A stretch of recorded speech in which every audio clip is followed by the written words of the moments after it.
In this video, I'm going to give you a simple introduction on how to write the electronic configuration of an element. So let's get started. Let's talk about nitrogen. So how can we figure out the electronic configuration of nitrogen atom? So that is how nitrogen looks like on the periodic table. So the higher of these two numbers is the mass number, and the smaller of these two numbers is the atomic number, which is always an integer. Now we need to notice that in the first energy level, you have one S sublevel. In the second energy level, you have the S and the P sublevels. In the third, you have S, P and D. Now for nitrogen, this is as far as we will need. We know that the S sublevel can hold 2 electrons and the P sublevel can hold 6 electrons, while the D can hold 10 electrons. Now to write the configuration of nitrogen, we need to get a total electrons of 7. We know that for a neutral atom, the number of protons and the number of electrons are equal. Now this contains 7 protons. So we know for a neutral atom, nitrogen will also contain 7 electrons. So when we write the electronic configurations of ions, this number can differ. But for atoms, the number of protons and the number of electrons are the same. So we just need to focus on the atomic number. So for nitrogen, number of electrons is 7. So here's what we need to do. First, start with 1s. So I'm going to write 1s2 because s can take a total of 2 electrons. Next, move on to 2s. 2s can also hold 2 electrons. And then after 2s, we have to go to 2p and then 3s. Now 2p can go up to 6 because it can hold 6 electrons. But we need only 3 more, because if we add the exponents, 2 plus 2 plus 3 equal to 7. So once you get the number of electrons to be the same as the atomic number, you can stop. So this is the electronic configuration of an atom of nitrogen. Example. Let's write the electronic configuration for aluminium. You could try it if you want to.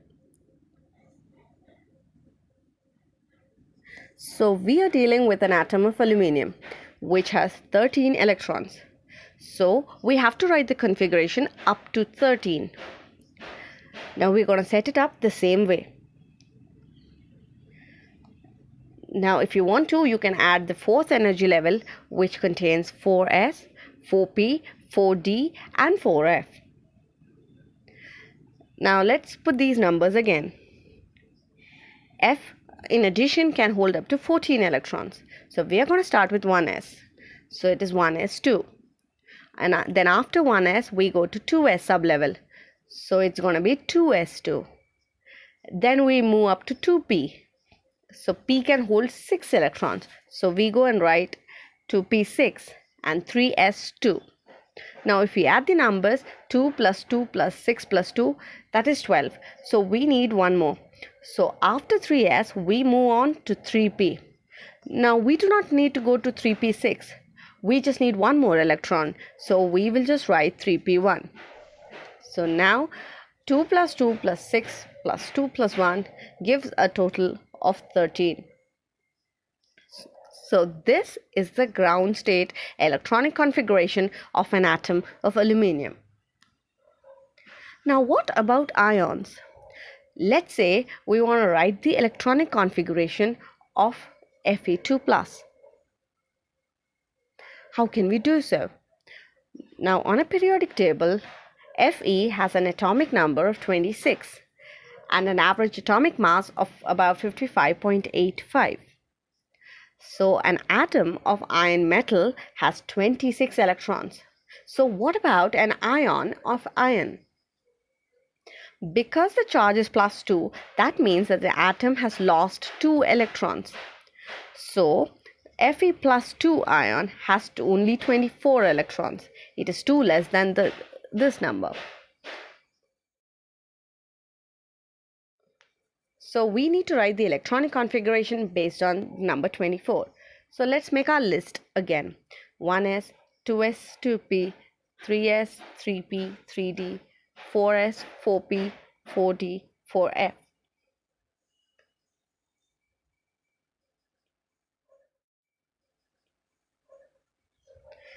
Again, S can hold 2, P can hold 6, D can hold 10, and F can hold 14.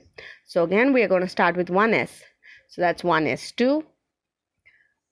Then we're going to move on to 2s. That's 2s2. Then we go on to 2p and then 3s. So it is 2p6, 3s2. Now after 3s, we move on to 3p.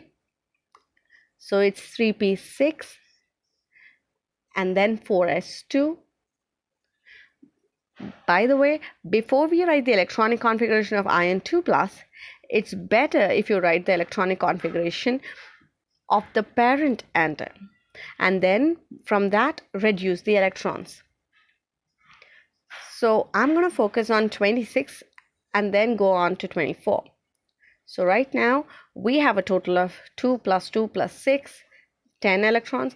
2 plus 6 plus 2 is 10 electrons. So we need 6 more electrons to get to. So after 4s, we go to the 3d sublevel. Now D can hold up to 10, but we need only 6. So we write 3d6. So this is the electronic configuration of Fe, but not Fe2 plus, because we have a total of 26 electrons. Now from this expression, if you want to write the electronic configuration of the ion, we need to remove 2 electrons. The question is, which 2 electrons do you remove? Now what we need to do is to remove electrons from the highest energy level. Highest energy level is 4s. So we take off these 2 electrons. So we could therefore write the electronic configuration of Fe2 plus as 1s2, 2s2, 2p6, 3s2, 3p6, 4s0, and 3d6. Now, if you were to write the configuration based on this number and not on the parent, you might be inclined to write 4s2, 3d4. So that would not have been correct. So when you write for transition metal ions, it's best to write the configuration of the parent atom first and then move on to the ion. Simply take off the electrons that is equal to the charge starting from the highest energy level. Now let's move on to another example. So this time we are going to deal with chlorine.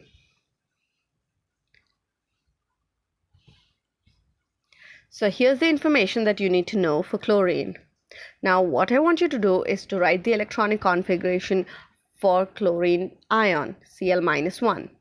Go ahead and try it.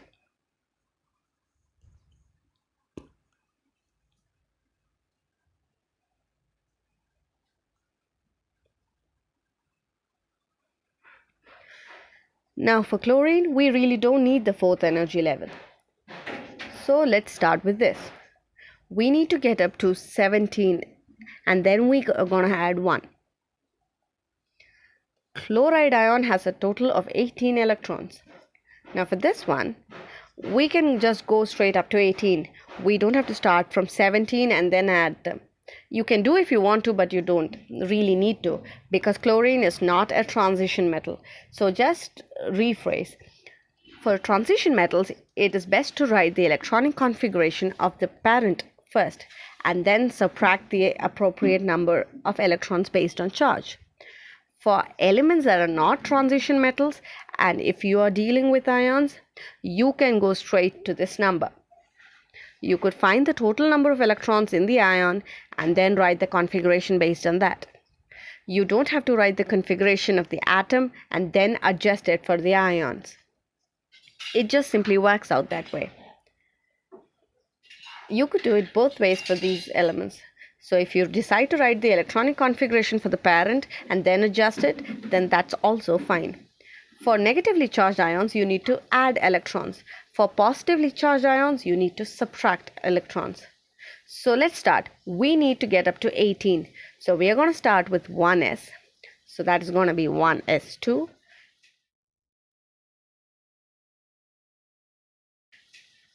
then it's going to be 2s2. After 2s comes 2p and 3s. So it is 2p6 and then 3s2.